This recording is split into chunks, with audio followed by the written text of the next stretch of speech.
เบิ่งหิมะจ้ะตกตอนตีหนึ่งเมื่อคืนนี่ตอนนี้จะม่วงเหรอลูก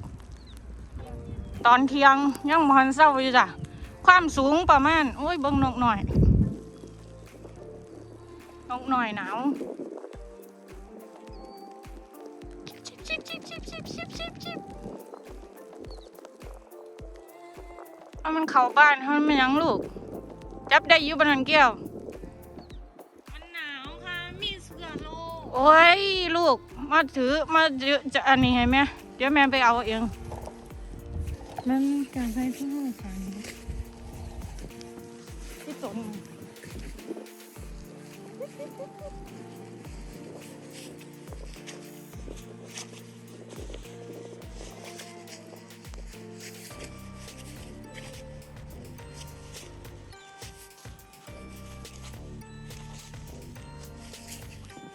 แม่ยามันอันนั้นมันเป็นสัตว์อยู่นี่ดอกมันสิ้นอยู่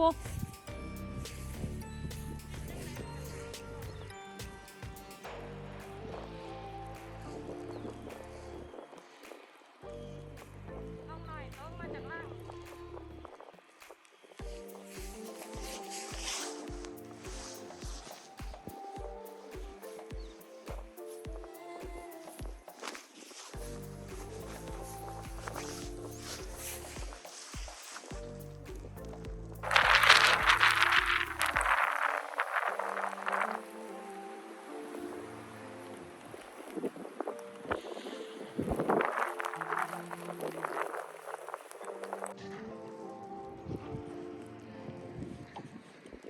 ขาวโพน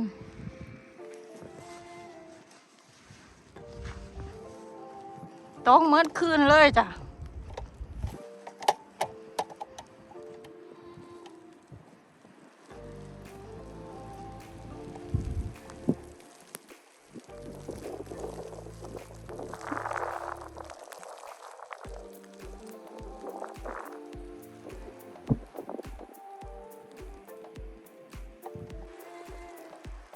ลูกชายข่อยหนาวขอบ้านแล้ว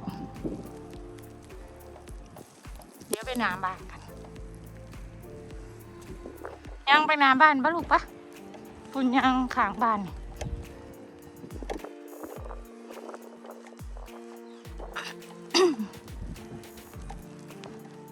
อันน้องน้อยต้นนั้นมาอีกแล้วครอบครัวมันอยู่กับบนหรือใดแล้ว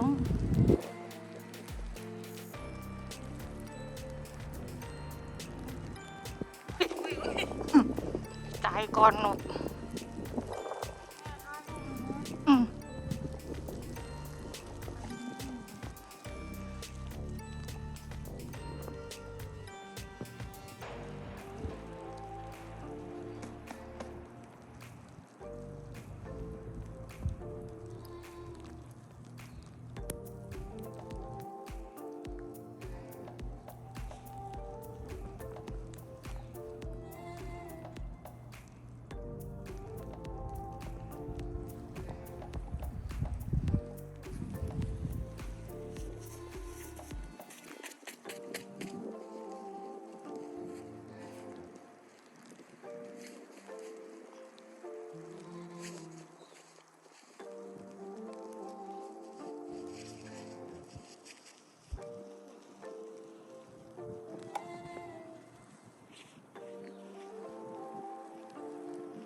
แกงน้ำแข็งเลยนี่จ้ะน้ำ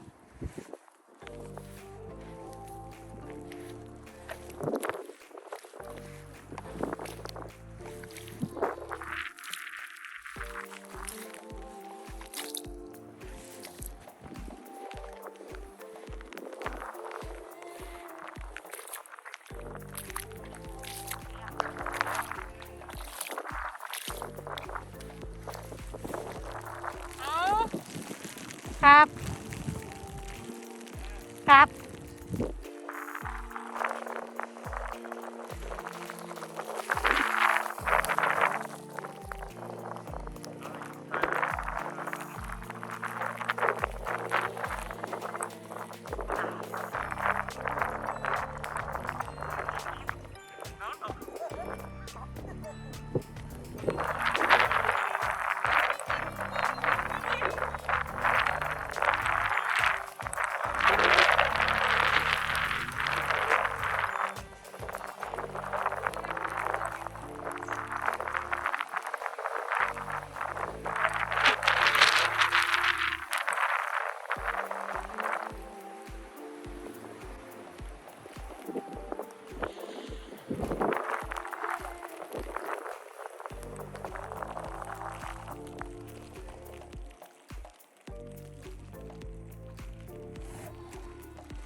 เอา อย่าพึ่งแม่เอาอันไหนกลมนี่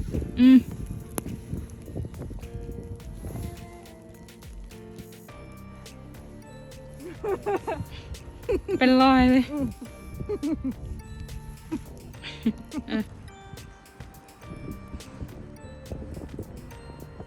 เบิ่งสโนว์เบิ่งหิมะลูก